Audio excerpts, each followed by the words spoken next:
문재인 대통령의 신년 기자회견 이후 청와대에서는 연일 부동산 시장 단속 의지를 드러내고 있습니다. 고강도 규제가 핵심인 정부의 부동산 대책 효과에 대해서는 의견이 분분한데요. 오늘 집중 진단에선 문재인 정부의 경제정책 과연 이대로 괜찮은 건지 한번 짚어보겠습니다. 다양한 의견 문자 샵 3698번으로 보내주시면 실시간으로 반영하겠습니다. 참여정부 때 건설교통부 장관을 지내셨던 최종찬 장관님 자리하셨습니다. 장관님 어서 오십시오. 네, 안녕하세요. 네.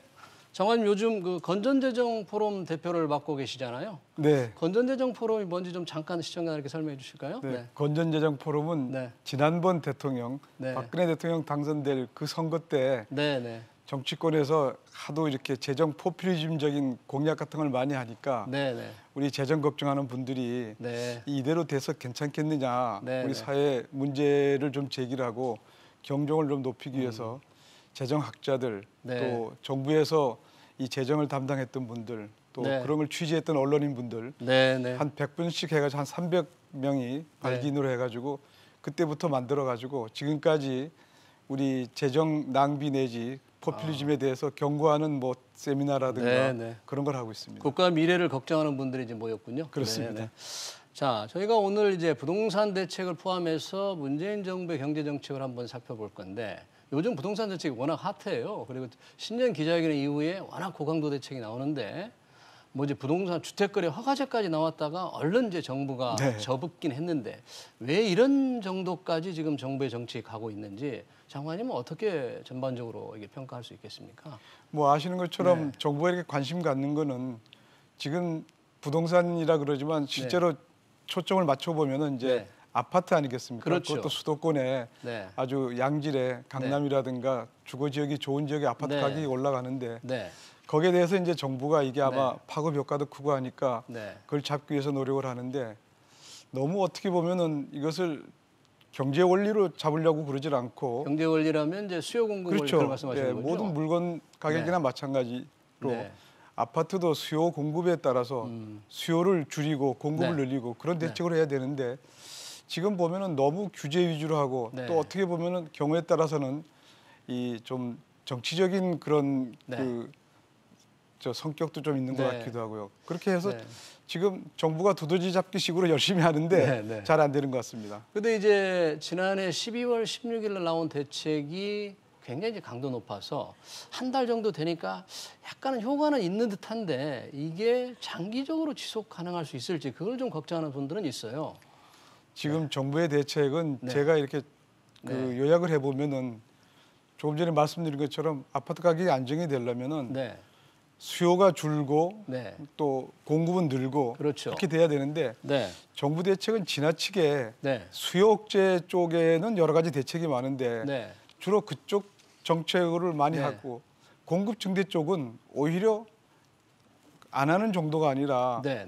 줄이는 그런 대책까지 있어가지고 그거 갖고는 효과가 좀 나지 않지 네. 않느냐. 그러니까 대표적으로 이제 그 대출을 억제한다든가 그렇죠. 또 부동산 그 보유 과세를 강화한다든가 네, 하는 것은 네. 아무래도 수요를 억제하는 효과가 분명히 있는데 그렇죠.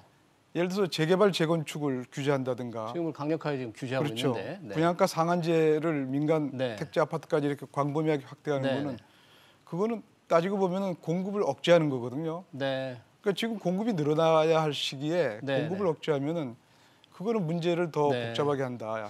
근데 이제 재건축 재개발을 너무 이렇게 하면 거기서 과도하게 특정 지역의 주택 아파트 가격 상승 이익이 너무 많다. 그것이 다른 가격을 또 끌어올린다. 이런 걱정을 정부가 하는 것 같아요. 네, 지금 이제 네. 그런 걱정이 되는 건 저도 네. 이해가 됩니다. 네. 재개발 재건축이라는 것이 이제 네. 용적률을 높여줘야 그 현실적으로 일어나니까. 그렇죠. 그럼 200% 용적률이 300%가 되면은 네. 토지의 효용 가치가 높아지니까 네. 당연히 그 집의 주인은 토지 가격이 올라가기 때문에 집값이 네. 올라가는 건 당연합니다. 그렇죠. 네. 근데 그렇게 보면은 이제 네. 가격이 올라가는데 네. 그로 인해 가지고 이게 공공적인 이익이 없냐 하면은 그 낡은 집이 헐리고 예를 들어서 네. 200%가 300% 된다 그러면 네. 네. 50%가 늘어나지 않습니까? 그렇죠. 그 지역에 주택 공급이 늘어나면서 네. 또 시가주도 정비가 되고 네. 네. 그래서 그거는 공공의 이익에도 맞는 거거든요. 그리고 네. 제가 또 한편으로 이렇게 자문해 보면은 네. 그러면 그거를 지금 안 하면은 네. 미래에 하면은 그런 현상이 없느냐. 언젠가는 해야 될 텐데. 언젠가는 그런 항상 네. 벌어지고 네네. 전 세계 어느 나라나 다 네. 이게 도심 재정비를 할 때는 그런 일이 벌어지기 때문에 그건 어떻게 보면 한 번쯤 겪어야 될 필요악이라고 볼 수 있고 네네. 또 그게 이제 과도하는 건 문제가 되죠. 네네. 그래서 그거는 지금 현재 개발 부담금이라고 해가지고 과도한 이익은 과도한 이익은 환수하는 환수할 수 제도가 있다. 돼 있으니까 네. 그것을 잘 활용을 하면은 네. 주택 공급도 늘어나고 네. 과도한 투기 요인도 막을 수 있고 그런 지혜를 발휘할 수는 있다고 네. 봅니다. 그런데 이제 공급이 더 필요하다는 주장을 많은 경제 전문가들이 하시는데 이 정부는 지금 분양가 상한제도 오히려 지역을 확대하고 있어요. 만약에 추가 대책이 나온다면 더 늘릴 수도 있는데 사실 분양가 상한제가 장관님께서 건설교통부 장관으로 계실 때 한번 시행되려다가 그때 안 된 거잖아요. 당시 상황은 어땠습니까? 예, 제가 현직에 있을 네. 때 네. 그 당시 국회에서 네. 분양가 상한제 법이 나왔습니다. 의원 입법으로. 의원 입법으로 예, 제기되군요. 그래서 네. 그분들이 이제 표결하기 직전에 네. 정부 의견을 물어보길래 네. 저는 이게 안정 대책이 안 되기 때문에 반대합니다. 네. 왜 반대하느냐? 지금 말씀드린 것처럼 아파트 가격이 안정이 되려면 공급이 늘어나야 되는데 그렇죠. 분양가 상한제를 하면은 네. 이게 분양가를 규제하니까 건설회사들은 네. 적극적으로 지을 수가 없다 이런 얘기죠. 그렇죠. 정부가 허가를 안 수지 해주면은 타산이 안 맞기 때문에 안 맞으면 못 짓는 짓는 네. 거죠. 네. 일반 수요가 네. 내가 조금 가격을 올려도 수요는 있는데 네, 네. 정부가 허용을 안 해주면 내가 지을 수가 없으니까. 네, 네. 그래서 이제 못 짓는데 그게 실제로 80년대에 그런 현상이 그 정부가 가격 규제를 통해 가지고 네. 공급 부족으로 네. 아주 곤혹을 치른 것이 5대 신도시를 만들게 된 직전 상황입니다. 아, 5대 신도시는 노태우 정부 말기에 한 거죠. 그렇죠. 예. 그러면 당시는 이제 공급을 늘려서 가격을 안정시킨 그 과거의 경험이 좀 있는 거네요. 그렇죠? 그러니까 그때 얘기를 예. 간단히 말씀드리면은 그때도 이제 아파트가 처음에 인기 있는 주거 형태가 되니까 네, 네. 아파트 가격이 올라가니까 정부가 네. 가격 규제를 강하게 했습니다. 80년대 네. 초부터. 네, 네. 그래가지고 근데 상황이 어떻게 됐는 거 아니? 우리나라가 80년대 네. 1인당 GDP가 아주 경기가 좋았기 때문에 80년대요. 예, 네. 1,700불에서 네. 1,700불에서 이제 굉장히 한 그 10배 가까이 올랐나요? 한 4배 정도 네 배 올랐습니다. 정도? 네. 4배 정도 올랐는데 네. 수도권의 주택 보급률은 60%에서 62%, 단 2%밖에 못 늘었어요. 그러면 주택 워낙에 부족했겠군요. 그러니까 1인당 소득이 4배 네. 가까이 늘어나는데 네. 주택 보급이 못 늘어난 거는 아파트에 대한 인기가 굉장히 많음에도 불구하고 네, 네. 정부가 가격을 강하게 규제하니까 네. 건설회사들이 집을 많이 지을 수가 없었습니다. 네. 그래가지고 이 폭발한 게 그 음. 나중에 노태우 정부 말기에 네. 그때는 아파트, 단독주택, 빌라, 네. 매매 가격, 전세 가격 다 올라가지고 네. 거의 밀란 수준이었습니다. 네, 네. 그래서 지금 많은 분들이 기억하겠습니다만은 정부가 공급 대책을 만들어야 되는데 금방 할 수가 없으니까 네. 조금 늘려가지고 아주 기별이 안 가니까 그렇죠. 그때 분당, 일산, 일산, 평촌, 삼본, 평촌. 중동 5대 5개 신도시를 만든다고 네. 아주 메가톤급 공급 대책을 네. 내는 바람에 그걸로 이제 그럭저럭 수습하고 넘어가고 네, 네. 그때부터 200만 원으로 해가지고 네. 많이 지었지 않습니까? 네, 네. 그래서 기억을 해보시면은 90년대 내내 네. 집값은 안정이 됐습니다. 90년대 내내 집값이 안정된 것은 5대 신도시의 그렇죠. 아파트 그걸 포함해서 공급이 어느 정도 공급 중대책으로. 네. 네. 그때는 이제 택지 공급을 하기 네. 위해서 준 농림지, 준 저게 그 산림지 이래 가지고 네. 택지 공급도 정부가 많이 해주고요. 네, 네. 가격 규제는 사실상 거의 느슨하게 해가지고 네, 네. 그렇게 그 공급을 확 늘리니까 그때 제가 기억하기로는 주택 가격 상승률이 네. 아파트 가격 상승률이 소비자 물가 상승률보다도 못했어요. 아, 거의 그렇군요. 10년 동안 안정이 됐습니다. 네, 네.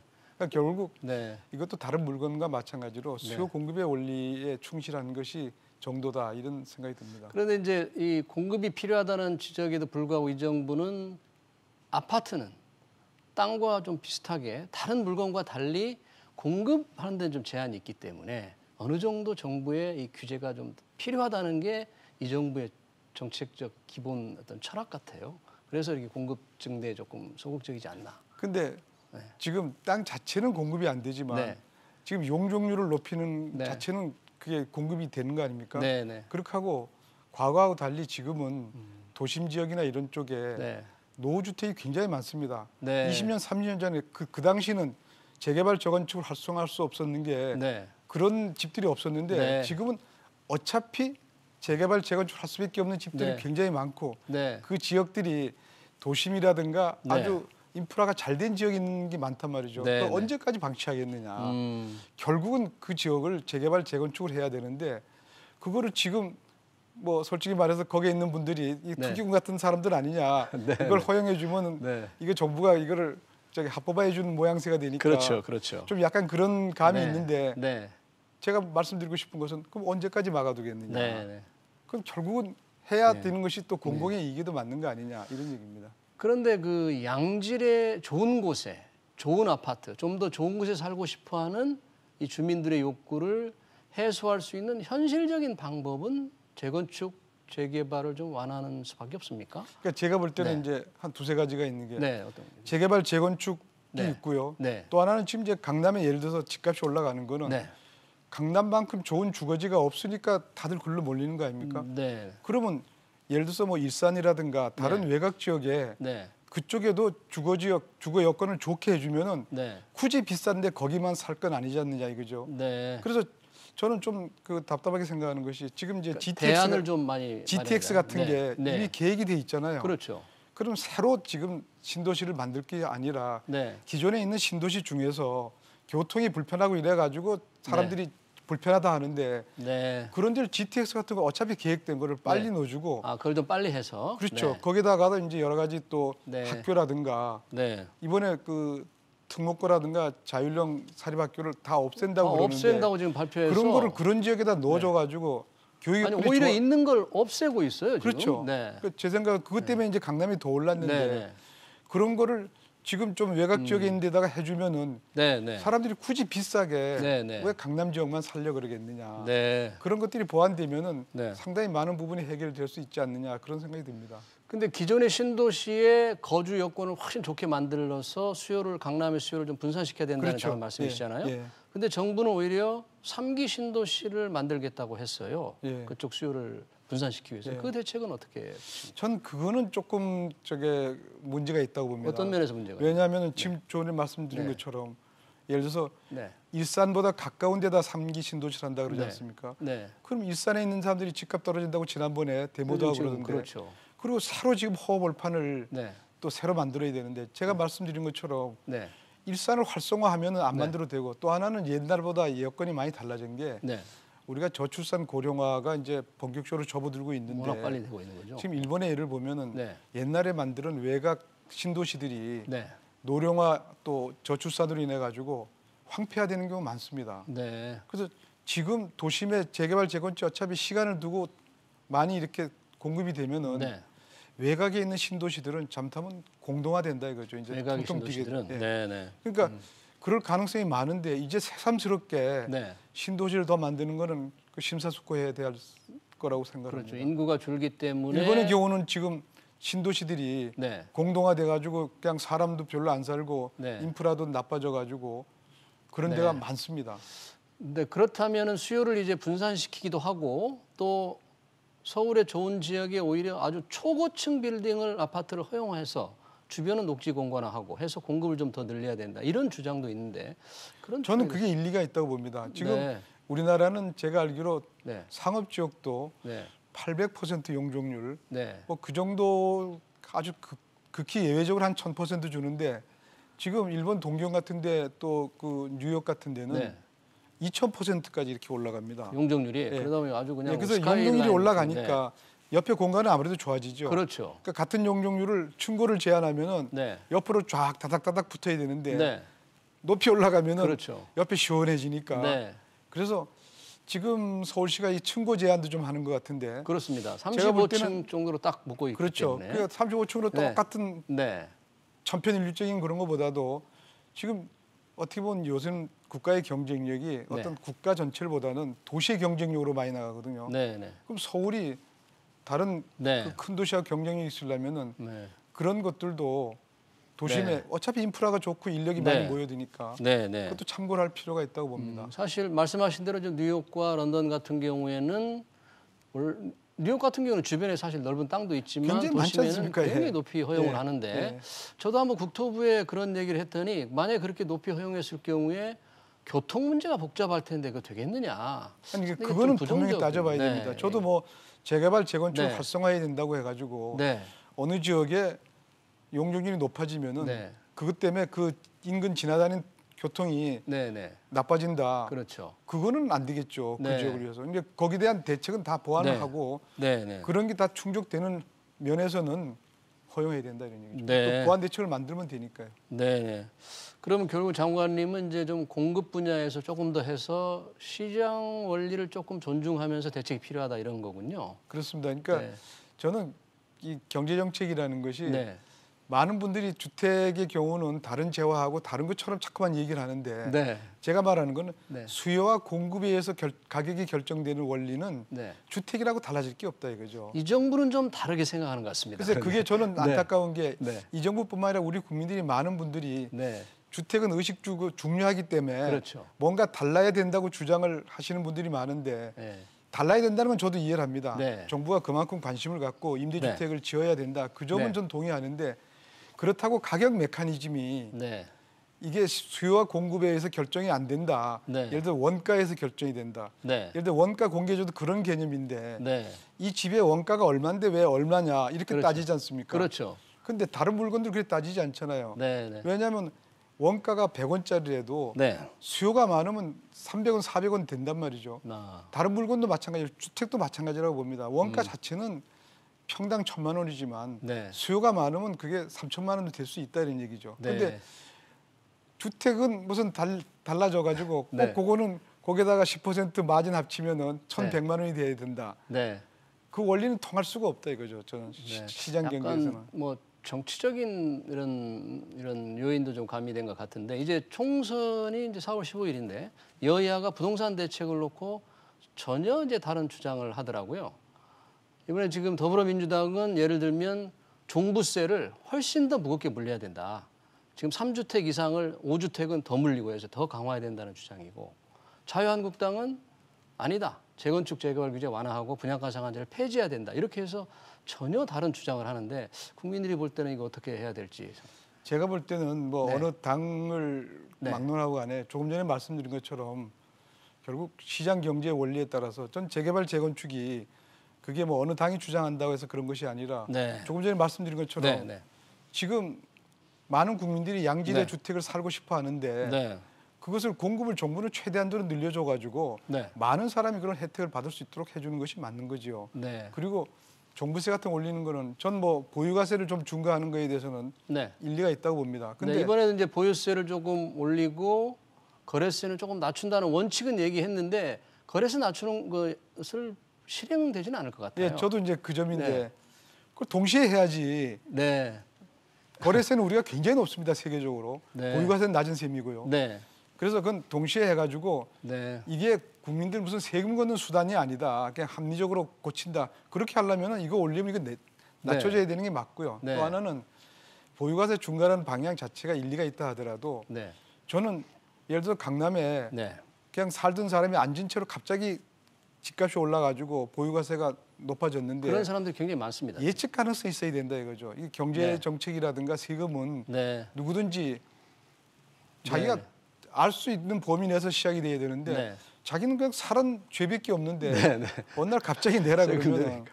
그래서 캘리포니아 같은 데는 네. 같은 집이 네. 세금이 다릅니다. 산 시점에 따라서 유를 곱하거든요. 산 시점에 따라서 예, 다릅니까? 근데 네. 그 상당히 일리가 있다고 보는 게 네.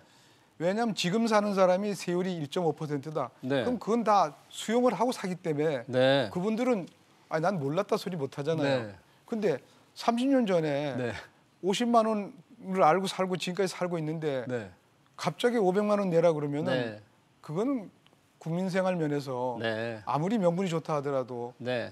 국민들이 적응할 수 있는 그런 건 있어야 되는 거고 네. 또 거기에 비싼 동네에 산다고 해가지고 네. 그분들이 무슨 죄진 것도 아닌데 그런 것들은 네. 좀 살펴봐야 된다고 근데 이제 봅니다. 이 정부에 생각하기에는 비싼 동네에 사는 사람들의 아파트 가격이 30%, 40%, 50% 올랐기 때문에 오른 걸 감안할 때 세금을 더 내는 게 맞지 않느냐. 이제 이런 식의 생각으로 보유세를 세게 물리자 뭐 그런 것 같더군요. 예, 전반적으로 저는 뭐 보유가세 네. 올린다는 얘기는 뭐 여러 번 많은 네. 사람들이 나왔고 네. 저는 그 자체가 뭐 아주 황당한 얘기는 아니라고 생각하고 네. 일리가 있다고 보는데 아까 말씀드린 것처럼 네. 예측 가능성 있게 예측 예고를 하고 가능성 있게. 서서히 올려야 되고 네. 그리고 지금 거래 과세가 아직까지는 낮아지는 거는 양도소득세를 포함해서 그건 네. 문제가 있다고 보는 게 네. 조금 심하게 얘기하면 거주 이전의 자유를 네. 제한한다. 왜냐하면 집을 내가 팔고 네. 직장이 바뀌어가지고 이사를 가야 되는데 그렇죠. 양도소득세, 네. 그다음에 거래세 거래세. 너무 높으니까 이사를 못 가지 않습니까? 네. 이건 우리 경제 활성화에도 도움이 네. 안 되고 그리고 사람들이 필요하면은 이사를 갈 수 있어야 되는데 네. 지금 아니 네. 같은 집을 네. 예를 들어 요새는 뭐 9억 내지 15억의 기준인데 네. 그러면 동쪽에 있는 집을 팔아가지고 똑같은 네. 집을 사면은 네. 지금 1가구 1주택도 양도소득세 내야 되지 않습니까? 네. 집이 오그라들잖아요. 그렇죠. 이제 1가구 1주택의 경우에는 장기 보유에 특별 공제가 있기 때문에 조금 괜찮지 않느냐. 뭐 이렇게 그러니까 정부는. 그래 네. 조금 덜한지는 모르지만 근데 장기 보유를 받을 정도로 오래 안 살았 뭐 한 4, 5년 살았다. 네. 저 4, 5년 살은 사람이 여기 살다가 직장이 바뀌어가지고 그런 경우는 비슷한 이제 규모로 갈 양도세도 내야 되기 때문에 예. 그래서 양도세 같은 거래세를 낮추는 게 원칙적인 방향이라고 대통령께서도 말씀을 하셨는데 같이 그때 해야죠. 뭐라고 또 말씀을 하셨냐면 투기 불로소득에 대해서 이런 문제가 있기 때문에 바로 낮추기는 더 어렵다 이렇게를. 근데 거래세는 뭐 네. 양도소득세는 뭐 네. 투기 얘기할지 모르지만 네. 일반 취득세 등록세는 그야말로 네. 자유롭게 그렇게 이사를 다녀야 다닐 수 있도록 낮춰야 예, 된다. 거주 이전 문제도 네. 있고 또 네. 그게 그 여러 가지 서비스업 활성화에도 도움이 되고요. 네. 일자리에도 도움이 되고요. 네, 네. 자, 부동산 문제가 뭐 얘기하면 할수록 끝이 없을 것 같은데 당시에 그러면 그 장관님으로 계실 때에 분양가 상한제 같은 경우에는 막았는데 또 2007년인가 8년에 결국 실행이 되잖아요. 글쎄요. 그게 네. 지금 제 있을 때는 네. 국회에서 토론해서 네. 뭐 제가 반대해서 그런지 어쩐지 모르지만 하여튼 통과가 안 됐습니다. 안 됐잖아요. 그리고 에피소드를 간단히 말씀드리면은 네. 그게 언론에 보도가 되고 하니까 네. 돌아가신 노무현 대통령이 노무현 국무회의 때 저보고 물었어요. 네, 뭐라고 그러던가요? 그런 안이 나왔다는데 네. 왜 건교부는 왜 반대하느냐? 왜 반대했느냐? 어떻게 생각하느냐? 뭐 이렇게 완관히 물어보시더라고요. 그래서 네. 제가 여차여차해서 이거는 안정 대책이 아닙니다. 네. 그리고 그게 좋으면 전 세계가 다 하는데 솔직히 말해서 분양가 상한제 같은 거 다른 나라 제대로 된 문명국에서 어디가 하느냐? 집값 다 오르는데. 문명국에서 분양가 상한제 하는 나라 별로 없군요. 제가 알기로는 없습니다. 네, 네. 지금 뭐 런던 뭐 다 오르잖아요. 네, 네.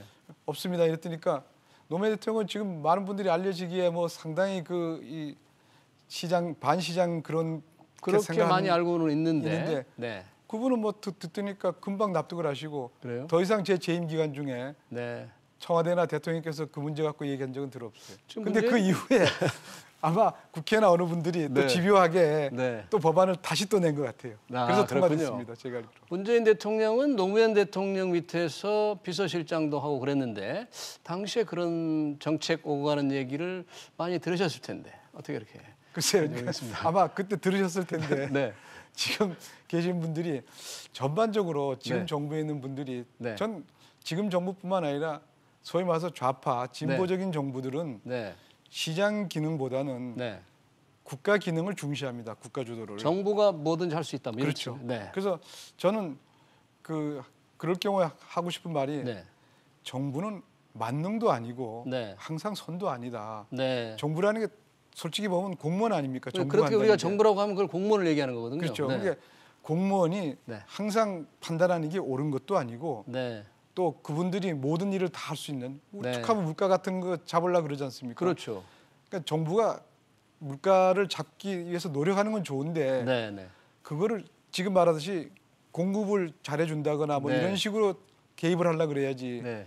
그거를 뭐 가격을 규제하고 네. 또 여기 올라가니까 또 완장 차고 가서 거기서 또 잡고 그건 정부 공무원을 그렇게 하려면 수십만 명을 더 뽑아야 됩니다. 그러니까 그런 식으로 해결이 안 된다 이거죠. 네. 자, 우리 부동산 대책을 좀 더 얘기를 나눴으면 좋겠는데 우리가 좀 주제를 좀 달리해서 어제 이제 그 2019년 우리 일자리가 굉장히 많이 늘었다. 취업자 증가수가 30만 명에 달했다는 정부가 이제 발표를 했어요. 그러면서 일자리 부분에서 V자 반등을 하고 있다. 홍남기 부총리가 그렇게 말씀을 하셨거든요. 그런데 일부에서는 뭐 정부 돈으로 만든 일자리인데 그게 무슨 좋은 일자리냐? 이렇게 얘기를 하는데 일자리 증가에 대한 정부의 어떤 자화자찬, 정부의 평가에 대해서 장관님 뭐 정재기관에서 워낙 오래 계셨기 때문에 워낙 잘 아실 지금 것 같고. 보니까 이제 정부에서 네. 그런 발표를 하게 된 계기가 네. 이제 고용률이 역대로 높아졌다. 뭐 66.8인가 이렇게 그렇습니다. 고용률이 뭐 최고치라고. 최고로 네. 높아졌고 네. 이제 18년에 비해서 19년이 네. 18년은 뭐 10만 명도 안 됐는데 네. 19년은 뭐 30만 명이 늘어났다. 그렇죠. 이제 그 두 가지 점을 갖고 고용률이 이제 60.9% 예, 작년에. 네. 그 얘기를 하시는데 네. 내가 보면 그 속내를 또 들여다 보면은 네. 전체 30만 명이 늘어났는데 그렇죠. 60대 이상이 뭐 37만 명인가 그보다 더 많은 숫자가 늘어났습니다. 그럼 뭐 어디서 줄은 게 어디서 줄었느냐? 네. 40대가 뭐 10만 명 이상 줄고 네. 30대도 줄고 네. 그러니까 30대, 40대가 희생하고 60대가 늘었는데 그럼 네. 그걸 업종별로 보니까 네. 제조업이라든가 금융업이라든가 소위 말해서 좋은 일자리는 줄고 네. 요즘 이제 그 정부가 옛날 취로사업 비슷한 그 일자리 많이 만들어내지 않습니까? 복지 뭐 서비스 그런 단기 일종이요? 서비스 같은 네. 거 시간 뭐 일하는 시간이 적은 무슨 그분이요. 교실의 불끄기라든가 무슨 네. 뭐 환경 뭐 불뽑기라든가 네. 좀 표현하기도 이상합니다만 네, 네. 그런 자리들이 주로 늘어가지고 총 숫자가 늘어났거든요. 네. 그러니까 외관상 총 숫자는 늘어날지 모르지만 내용을 보면 진짜 걱정되죠. 그러니까 좋은 제조업 자리라든가 뭐 네. 금융 그런 자리도 줄고 네. 헐이라고 그렇죠. 볼 수 있는 30, 40대가 줄고 네. 60대 저게 네. 그 노인 계층들이 네, 네. 그런 자리가 늘었다고 하는 것은 좀 건강한 고용 그게 구조는 이제 아니죠. 정부 세금으로 우리 국민의 낸 세금으로 일자리를 늘린 거잖아요. 그렇죠. 근데 일자리는 민간이 이제 창출하는 건데 그런 정부 세금을 쓰는 게 허투루 쓰이는 경우도 많고 또 세금으로 늘어난 일자리가 지속되기 어렵지 않습니까? 우리 정부가 네. 지금 재정에 상당히 낭비적인 요인도 많을 것 같은데 건전재정 포럼 대표도 맡고 계셔서 그런 부분들이 일자리 창출 말고 또 많이 있지 않습니까? 예, 제가 볼 때는 예. 지금 정부가 조금 너무 조급해서 네. 그냥 일자리 만든다는 건 이제 문재인 대통령도 강조를 하시는데 네. 그 방법 면에서 네. 너무 단기간에 뭐 효과를 내는 네. 그냥 돈 풀어서 그냥 이렇게 그렇죠. 일자리만 전 그거 갖고는 안 된다고 보는 게 네. 그리고 그거는 우리가 IMF 같은데 네. 금융위기나 비상시국 때 네. 너무 이제 그 실업자가 많은 네. 그럴 때 일시적으로 1, 2년 하면 모르겠는데 네. 이거를 상대화한다는 게 네. 얼마 전에 어떤 토론회 가 보니까 네.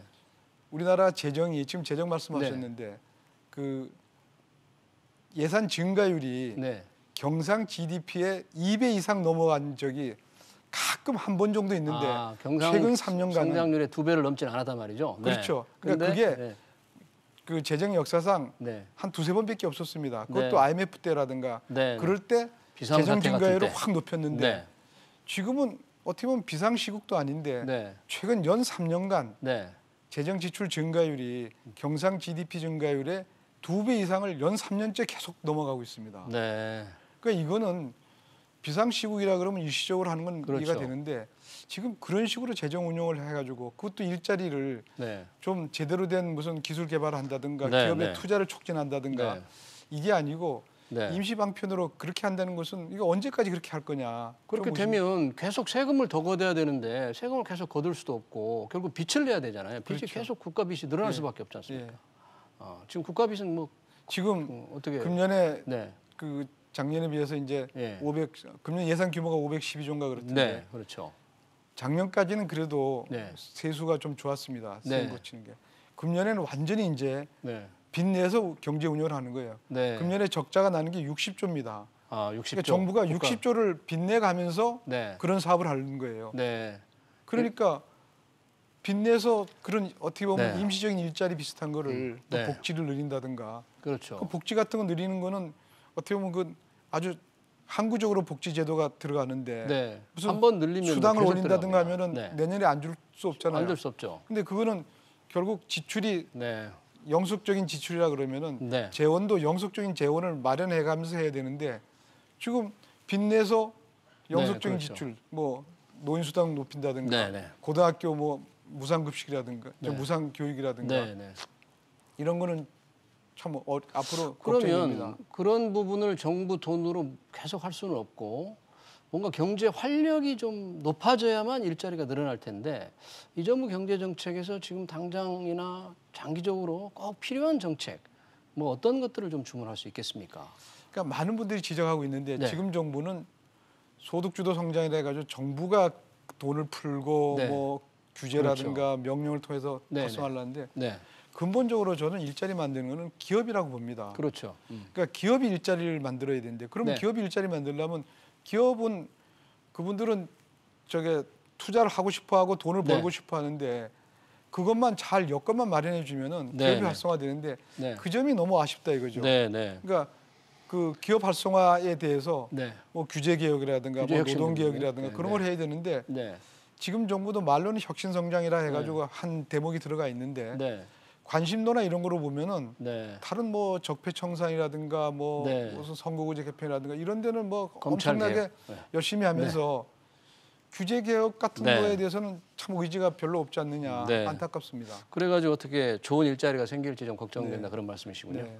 장관님 시간 관계상 여기까지 듣겠습니다. 고맙습니다. 아유, 예, 감사합니다. 네.